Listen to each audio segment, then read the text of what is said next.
राजमहल के सामने भीड़ लगी हुई थी। एक नवयुवक सन्यासी बीन पर प्रेम राग आलाप रहा था। उसका मधुर स्वर गूंज रहा था। उसके मुख पर दया और सहृदयता के भाव प्रकट हो रहे थे। स्वर के उतार चढ़ाव और बीन की झंकार दोनों ने मिलकर बहुत ही आनंदप्रद स्थिति उत्पन्न कर रखी थी। दर्शक झूम झूम कर आनंद प्राप्त कर रहे थे। गाना समाप्त हुआ। दर्शक चौंक उठे। रुपए पैसे की वर्षा होने लगी। एक एक करके भीड़ छटने लगी। नवयुवक सन्यासी ने सामने पड़े हुए रुपए पैसे को बड़े ध्यान से देखा और आप ही आप मुस्कुरा दिया। उसने बिखरी हुई दौलत को एकत्रित किया और फिर उसे ठोकर मारकर बिखरा दिया। दोस्तों, ये है कहानी कवि और कविता रविंद्रनाथ टैगोर जी की 21 सर्वश्रेष्ठ कहानियों में से एक, जिसका नाम है कवि और कविता। मैं हुमान सिंह किस्सा कहानी में आपका स्वागत करता हूं और फिर एक नई कहानी के साथ आपके सामने आया हूं। बस आपसे एक रिक्वेस्ट है, अगर आप चैनल पर नए हो तो प्लीज़ चैनल सब्सक्राइब कर लीजिए और बेल आइकॉन ज़रूर दबा दीजिएगा। उससे आपको आने वाली नई कहानियों का नोटिफिकेशन आ जाएगा। तो आइए मैं स्टार्ट करता हूँ कवि और कविता। जैसे ही उसने ठोकर मारकर बिखरा दिया, उसके पश्चात बीन उठाकर एक ओर चल दिया। राजकुमारी माया ने भी उस नवयुवक सन्यासी का गाना सुना था। दर्शक प्रतिदिन वहां आते और सन्यासी को न पाकर निराश होकर वापस लौट जाते थे। राजकुमारी माया भी प्रतिदिन राजमहल के सामने देखती और घंटों देखती रहती। जब रात्रि का अंधकार सर्वत्र अपना आधिपत्य जमा लेता तो राजकुमारी खिड़की में से उठने से पहले वो सर्वदा एक निराशाजनक करुणामय आह खींचा करती थी। इसी प्रकार दिन, हफ्ते और महीने बीत गए। वर्ष समाप्त हो गए, परंतु युवक सन्यासी फिर दिखाई न दिया। जो व्यक्ति उसकी खोज में आया करते थे, धीरे धीरे उन्होंने वहां आना छोड़ दिया। वे उस घटना को भूल गए, किंतु राजकुमारी माया उस युवक सन्यासी को हृदय से न भुला सकी। उसकी आंखों में हर समय उसका चित्र फिरता। होते होते उसने भी गाने का अभ्यास किया। वो प्रतिदिन अपने उद्यान पे जाती और गाने का अभ्यास करती। जिस समय रात्रि की नीरवता में सोहनी की लय गूंजती तो सुनने वाले ज्ञान शून्य हो जाते। राजकवि अनंग शेखर युवक था। उसकी कविता प्रभावशाली और जोरदार होती थी। जिस समय वो दरबार में अपनी कविता गायन के साथ पढ़कर सुनाता तो सुनने वालों पर मादकता की लहर दौड़ जाती। शून्यता का राज्य हर और होता। राजकुमारी माया को कविता से प्रेम था। संभवतः वो भी अनंग शेखर की कविता सुनने के लिए विशेषतः दरबार में आ जाती थी। राजकुमारी की उपस्थिति में अनंग शेखर की जुबान लड़खड़ा जाती। वो ज्ञान शून्य सा खोया खोया हो जाता, किंतु इसके साथ ही उसकी भावनाएं जागृत हो जाती। वो झूम झूम कर और उदाहरणों को सम्मुख रखता। सुनने वाले अनुरक्त हो जाते। राजकुमारी के हृदय में भी प्रेम की नदी तरंगे लेने लगती। उसको अनंग शेखर से कुछ प्रेम अनुभव होता, किंतु तुरंत ही उसकी आंखें खुल जाती और युवक सन्यासी का चित्र उसके सामने फिरने लगता। ऐसे मौके पर उसकी आंखों से आंसू छलकने लगते। अनंग शेखर आंसू भरे नेत्रों पर दृष्टि डालता तो स्वयं भी आंसुओं के प्रवाह में बहने लगता। उस समय वो शस्त्र डाल देता और अपनी जुबान से आप ही कहता, मैं अपनी पराजय मान चुका। कवि अपनी धुन में मस्त था। चहुओर प्रसन्नता और आनंद दृष्टिगोचर होती थी। वो अपने विचारों में इतना मग्न था जैसे प्रकृति के आंचल में रंगरेलियां मना रहा हो। सहसा वो चौंक पड़ा। उसने आंखें फाड़ फाड़ कर अपने चहुओर दृष्टि डाली और फिर एक उसांस ली। सामने एक कागज पड़ा था। उस पर कुछ पंक्तियां लिखी हुई थी। रात्रि का अंधकार फैलता जा रहा था। वो वापस हुआ। राजमहल समीप था और उससे मिला हुआ उद्यान था। अनंग शेखर बेकाबू हो गया। राजकुमारी की खोज उसको बरबस उद्यान के अंदर ले गई।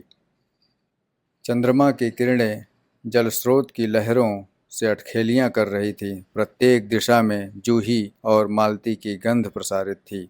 कवि आनंदप्रद दृष्टि को देखने में तल्लीन हो गया। भय और शंका ने उसे आ दबाया। वो आगे कदम न उठा सका।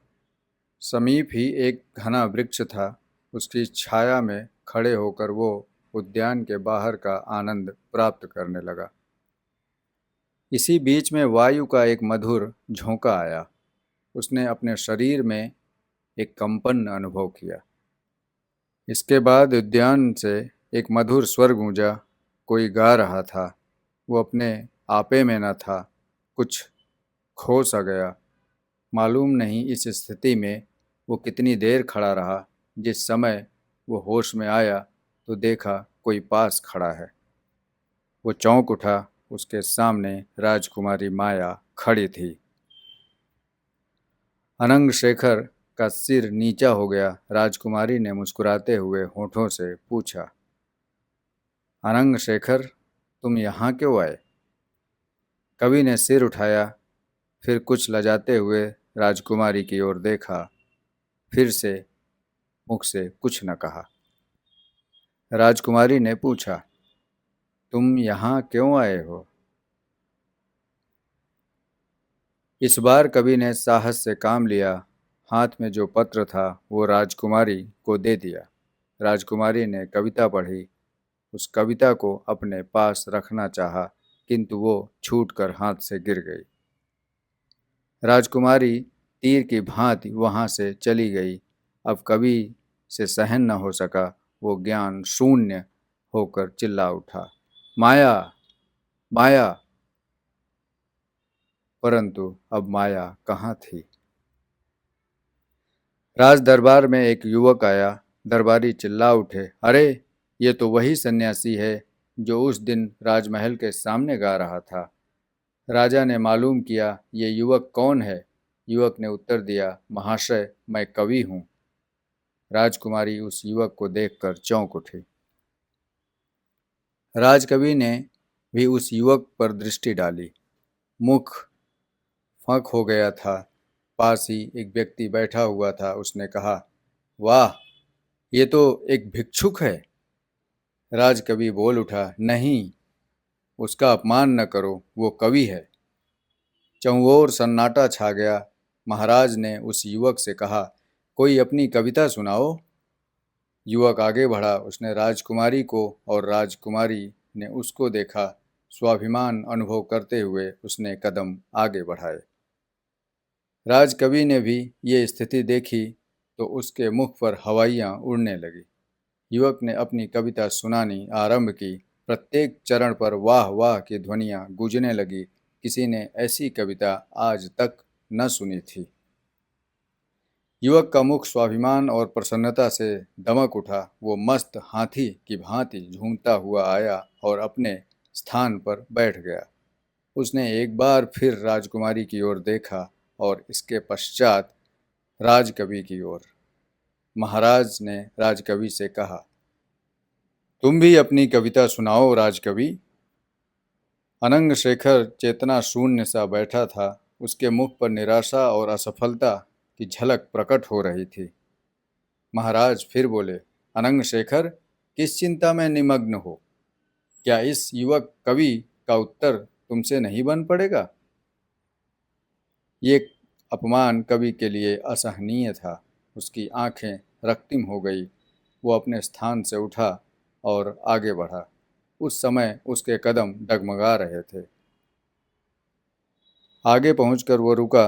हृदय खोलकर उसने अपनी काव्य प्रतिभा का प्रदर्शन किया। चहुओर शून्यता और ज्ञान शून्यता छा गई। श्रोता मूर्ति से बनकर रह गए। राजकवि मौन हो गया। एक बार उसने चहुओर दृष्टिपात किया। उस समय राजकुमारी का मुख पीला था। उस युवक का घमंड टूट चुका था। धीरे धीरे सब दरबारी नींद से चौंके। चहुओर से धन्य है की ध्वनि गूंजी। महाराज ने राज सिंहासन से उठकर कवि को अपने हृदय से लगा लिया। कवि की ये अंतिम विजय थी।